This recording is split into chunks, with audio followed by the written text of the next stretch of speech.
terima kasih. Assalamualaikum warahmatullahi wabarakatuh. Waalaikumsalam. Perkenalkan, nama saya Eli Junawan, calon guru penggerak angkatan 9 dari Kabupaten Blora.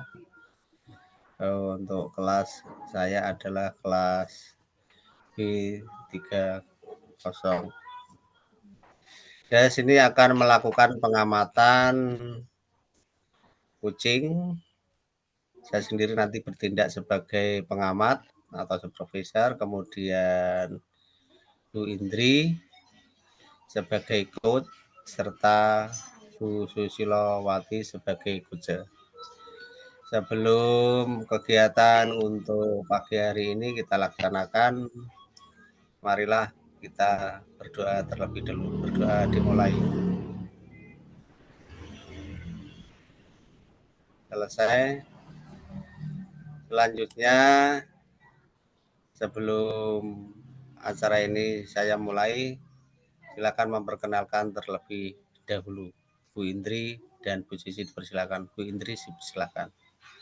Oke, terima kasih atas waktunya. Perkenalkan, nama saya Indriana Dwi Hastuti, calon guru penggerak angkatan 9, unit kerja dari SD Negeri 1 Gabusan, Kecamatan Jati, Kabupaten Blora. Monggo, Bu Susi. Oke. Perkenalkan, nama saya Susilowati. Saya CGP Angkatan 9 dari Kabupaten Blora untuk unit kerjanya di SMA Negeri 2 Blora. Terima kasih. Baik, terima kasih atas perkenalannya. Kemudian untuk pembagian tugas pada pagi hari ini nanti saya akan bertugas sebagai pengamat, kemudian Bu Indriana selaku coach, dan Bu Susilowati sebagai coach. Sudah siap? Ya, Pak. Assalamualaikum warahmatullahi wabarakatuh, Bu Indri. Bagaimana kabarnya hari ini? Oke, waalaikumsalam warahmatullahi wabarakatuh. Alhamdulillah, Pak, luar biasa sekali hari ini. Gimana dengan Pak Eli pada pagi hari ini? Alhamdulillah juga baik, Bu. Bu Indri, hari ini kan rencananya akan melaksanakan praktek coaching yang dengan model alur tirta. Nah, sebagai pengamat, Bu Indri sebagai coach, sebelum Bu Indri melakukan praktek coaching, ada beberapa hal yang ingin saya tanyakan kepada Bu Indriana. Di dalam pelaksanaannya, praktek coaching nanti yang akan dilakukan Ibu Indri, target apa yang ingin Ibu capai dalam pelaksanaan praktek coaching tersebut? Ya, untuk targetnya nanti ya Pak, yang akan saya lakukan ketika coaching terhadap Bu Susi yaitu dengan alur tirta Pak, yaitu dengan menggali tujuan, kemudian identifikasi, rencana aksi, dan tanggung jawab setelah melaksanakan coaching hari ini. Begitu Pak. Oke. Terus kompetensi coaching apa yang akan Ibu Indriana kembangkan? Untuk kompetensi coaching yang akan saya kembangkan nanti yaitu kehadiran penuh, Pak. Kehadiran penuh, kemudian mendengarkan dengan rasa dan juga mengajukan pertanyaan berbobot. Ya. Oh, begitu ya, Bu Indri. Dari ketiga kompetensi di atas, mana yang mungkin secara spesifik Ibu Indri ingin kembangkan atau ingin Ibu gali lagi seperti itu? Untuk spesifiknya yang ingin saya kembangkan itu ini Pak, yang mengajukan pertanyaan berbobot. Nah, kira-kira itu Pak nanti yang akan yang ingin saya kembangkan dari diri saya, begitu Pak. Kemudian indikator keberhasilannya apa? Keberhasilannya apa dari kompetensi mengajukan pertanyaan berbobot yang ingin Ibu Indri harapkan? Indikatornya itu nanti harapannya saya dengan mengajukan pertanyaan berbobot nanti saya bisa mengarahkan diri untuk mendapatkan solusi dari permasalahan yang dihadapi saat ini Pak. Dan harapannya nanti juga dengan coaching ini bisa memunculkan ide-ide baru untuk coaching, begitu Pak. Oh, nggih nggih, ya seperti itu. Oke. Waktu selanjutnya saya persilahkan Bu Indrianya dan Ibu Susi untuk melakukan praktek coaching. Dipersilahkan, monggo. Oke, terima kasih. Bu Susi sudah siap, Bu? Monggo. Sudah siap, Bu.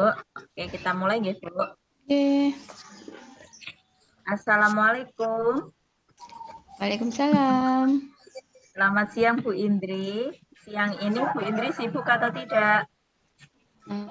Kebetulan Ibu siang ini kok saya jam kosong, jadi agak santai ini, Bu. Oke. Oke, Bu Indri, kita ngobrol-ngobrol sebentar, nggih. Tidak mengganggu waktu Bu Indri, nggih. Boten, siap. Ngobrol di sini saja ini, Bu. Nggih. Begini Bu Indri, murid-murid saat ini itu sepertinya kok banyak yang belum bisa mengendalikan dirinya untuk tidak terpengaruh temannya ke arah yang negatif ya. Saya bingung Bu, bagaimana harus membimbing mereka. Gitu nggih, Bu nggih. Kalau gini Bu, menurut Bu Susi itu pengaruh negatifnya itu ya seperti apa sih Bu? Kok ada kata pengaruh negatif itu?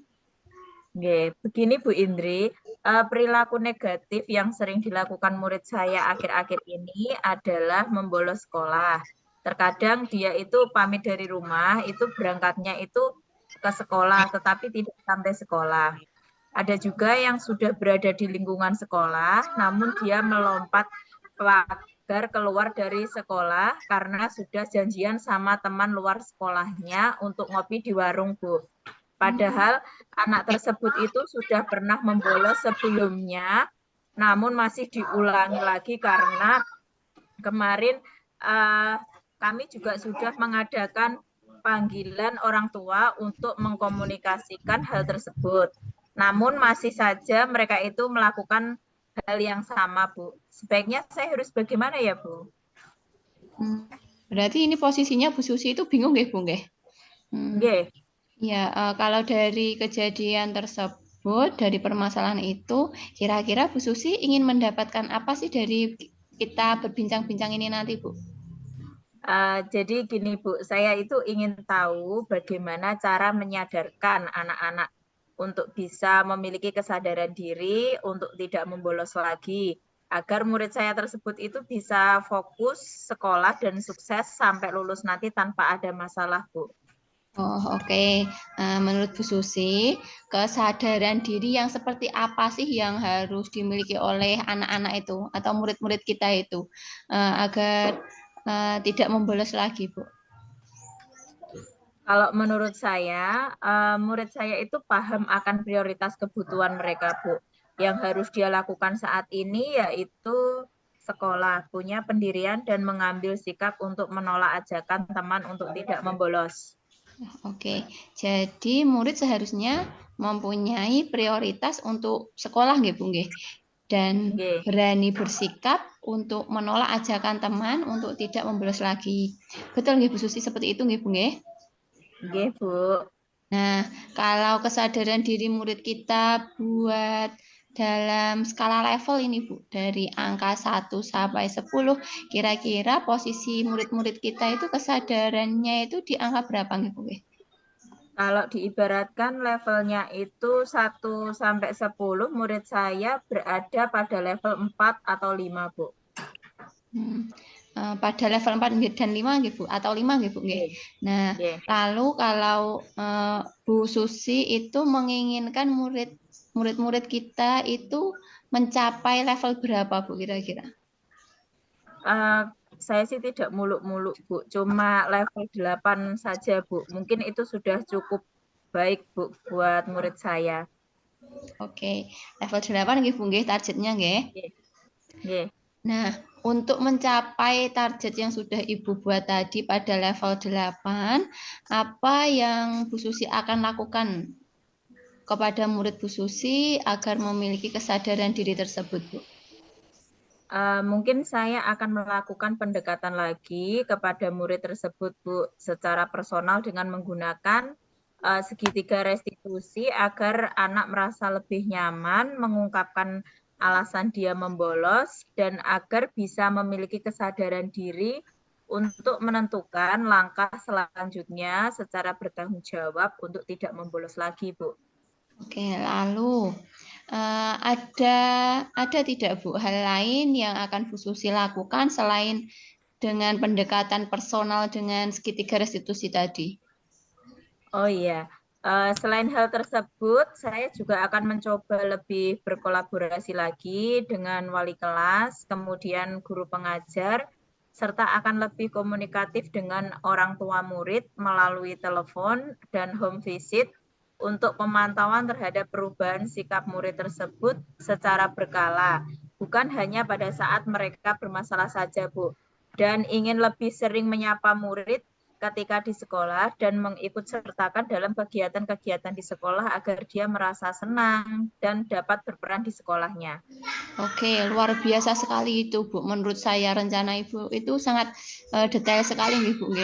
Jadi Bu Susi nanti akan lebih komunikatif dan lebih berkolaborasi dengan orang tua, dengan rekan guru, begitu nggih, Bu nggih? Nggih. Oke, Bu Susi sudah memiliki rencana yang akan dilakukan terkait menumbuhkan kesadaran diri murid.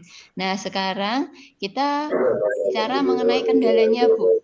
Apa sih yang bisa menjadi kendala atau hambatan Bu Susi untuk nanti menuju menuju level ke-8 atau pada mencapai tujuan Bu Susi terkait dalam hal ini? Oke. Kalau untuk kendala sih tentunya pasti ada nggih, Bu. Seperti kendala yang mungkin berasal dari diri murid itu sendiri, berupa masih labilnya keinginan atau niatan murid untuk tidak menerima ajakan teman. Gitu, baik. Nah, dengan berbagai rencana yang Keluar sekolah dilakukan itu Bu karena Susi, oke. Ya, maksudnya dengan anak seusia itu kan dia masih mencari jati dirinya gitu, Bu. Jadi mereka itu terkadang masih mudah terpengaruh dari teman yang lain seperti itu. Oke, baik. Nah, dengan berbagai rencana yang akan dilakukan Bu Susi dan sudah mengetahui kendalanya yang mungkin nanti akan dihadapi, kira-kira apa prioritas rencana yang akan Ibu lakukan dalam waktu dekat ini, Bu, untuk membuat murid itu memiliki kesadaran diri untuk tidak membolos lagi, Bu? Ya, rencana yang bisa saya terapkan dalam waktu dekat ini adalah melakukan pendekatan secara personal dan menggunakan segitiga restitusi, Bu. Saya berharap teknik ini dapat membuat anak benar-benar menyadari kesalahannya, kemudian mengungkapkan alasan dia melakukan hal negatif itu apa, kemudian dengan kesadaran dirinya, murid akan menentukan langkah untuk bisa bersikap dan bertanggung jawab, terlebih untuk menolak ajakan teman untuk membolos, Bu. Oke, luar biasa sekali Bu Susi. Rencananya itu bagus sekali. Nah, kemungkinan kira-kira nanti Bu Susi akan melakukannya mulai kapan, Ibu? Saya akan melakukan mulai minggu ini, Bu. Jadi saya perlu waktu 1 minggu untuk melakukan itu. Insya Allah yakin dengan rencana yang akan saya lakukan sehingga kesadaran murid nanti bisa meningkat di level 8. Oke, baik Bu Susi.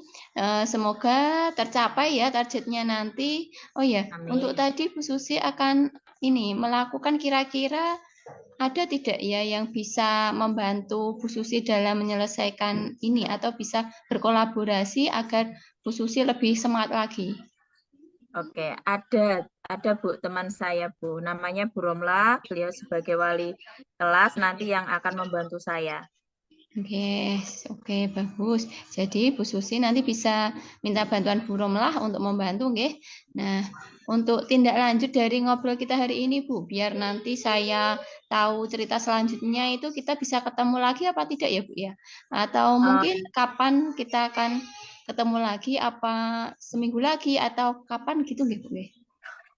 Ya, siap Bu Indri. Kemungkinan minggu depan nanti saya akan mencari Bu Indri untuk menceritakan progres perkembangan selanjutnya. Terima kasih ya Bu Indri sudah menjadi teman curhat saya.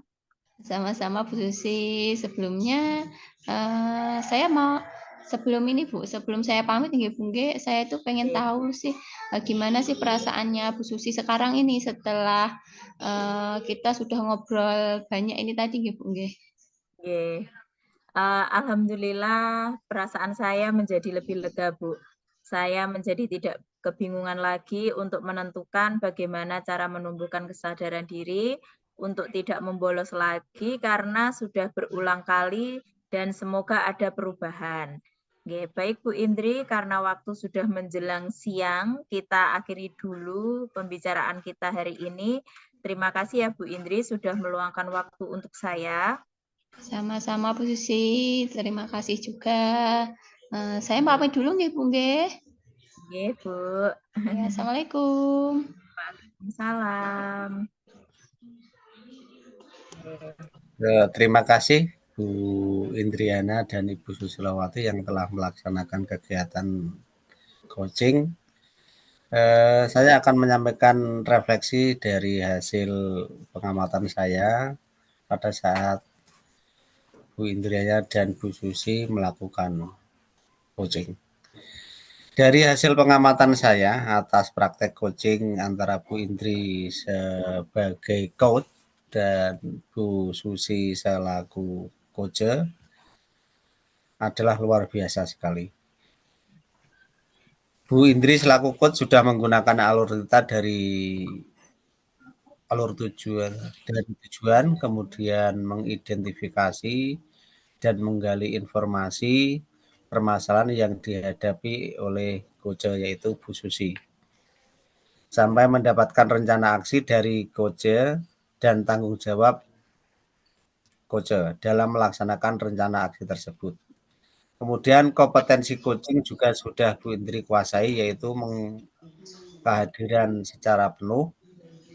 Bu Indri sudah fokus ke coach dengan memberikan respon bahasa tubuh seperti mengangguk, mencatat hal-hal yang penting, kemudian mendengarkan dengan rasa, memberikan pertanyaan yang berbobot. Sehingga semua itu dapat mengarahkan coach untuk dapat menemukan solusi, menggali ide baru permasalahan yang dihadapi. Demikian dari saya refleksinya. Semoga bermanfaat. Assalamualaikum warahmatullahi wabarakatuh. Waalaikumsalam warahmatullahi wabarakatuh.